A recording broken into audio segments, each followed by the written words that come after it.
भुटेको लसुनको मिठो सुगन्ध, फ्रेस कागतीको टक्क अमिलो अनि मरिच र टिमुरको परपराउने स्वादको मिश्रण।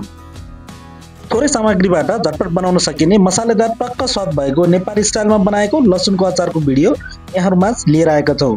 कृपया भिडियोको अन्त्यसम्म रहिरहनु हुन अनुरोध गर्दछु। स्वागत छ यहाँहरू सबैजनालाई कुलिनरी आर्टिस्ट कुकिङ च्यानलको अर्को नयाँ एपिसोडमा।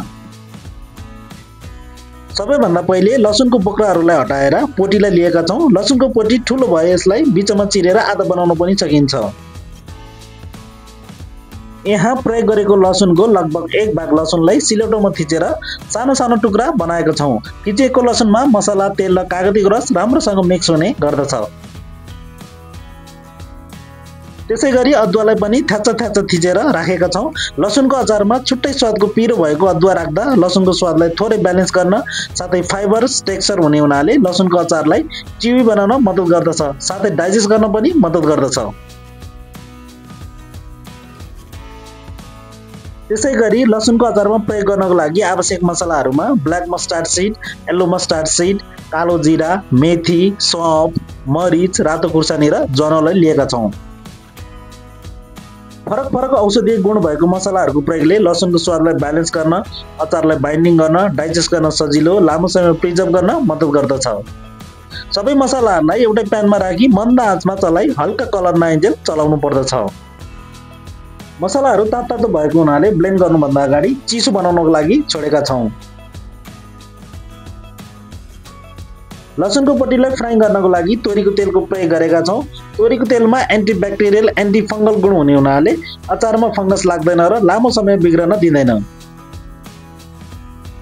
मन्द आँचमा लसुनलाई 6 देखि 8 मिनेट फ्राई गर्नुपर्दछ। यसो गर्दा बाहिर गोल्डन कलर, भित्र हल्का कुक हुने हुनाले बेस्ट फ्लेभर, बेस्ट टेक्सचर र सेल्फ लाइफको लागि राम्रो हुने गर्दछ।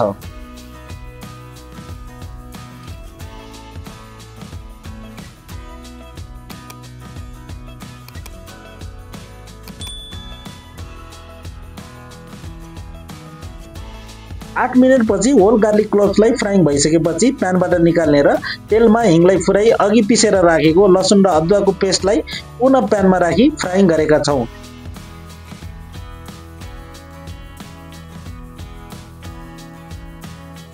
हल्का पानी सुकिसकेपछि आवश्यक मात्रामा बेसार, नुन, बेरी नुन राखी मिक्स गरेका छौँ। अचारको धेरै रेसिपीहरूमध्ये धेरैजनाले मन पराउनु भएको चिकन अचारको रेसिपी कसरी बनाउने हेर्न चाहनुहुन्छ भने माथि दिएको लिङ्कमा क्लिक गरी हेर्न अनुरोध गर्दछु। यसै बीचमा अघि चिसाउन राखेको मसलाहरूलाई ब्लेन्डरमा हल्का खस्रो हुने गरी ब्लेन्ड गरेका छौँ। फाइन पाउडर गरेको मसलाहरूमा इसेन्सियल ओइल छिट्टै निस्केर उड्ने हुनाले यसको तुलनामा खस्रो मसलामा बिस्तारै रिलिज हुने हुनाले लामो समय अचारलाई सुगन्धित बनाउन मद्दत गर्दछ। त्यसपछि पिसेको मसलालाई लसुनमा राखी राम्रोसँग मिक्स गर्नुपर्दछ। मसला डढ्न सक्ने हुनाले यही स्टेजमा हिटलाई मन्द आँचमा राख्नुपर्दछ।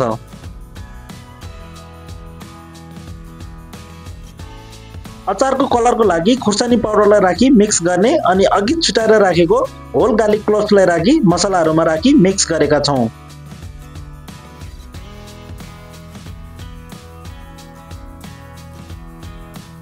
लामो समय प्रिजर्भ गरेर राख्ने हुँदा अघि तताएर राखेको तेललाई राखी मिक्स गर्ने अनि एक्स्ट्रा स्वादको लागि टिमुरको पाउडरलाई राखी मिक्स गरेका छौँ।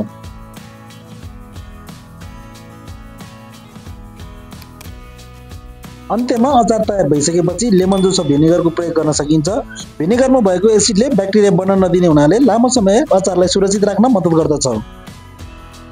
अचारलाई बोतलमा राख्नुभन्दा अगाडि चिसो बनाएर राख्नुपर्दछ। तातो भए कुकिङ मोडमा नै रहने हुँदा मोइस्चरले अचार चाँडो बिग्रने गर्दछ।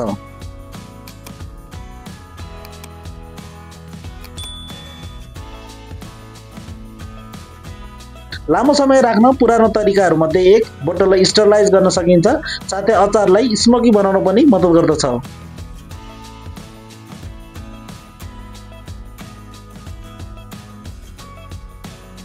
र अन्त्यमा राम्रोसँग अचार चिसो भइसकेपछि एयरटाइट कन्टेनरमा सकेसम्म सिसाको बोतलमा राखी भिडियोमा देखेको जसरी नै अचारलाई लामो समय राख्न सकिन्छ।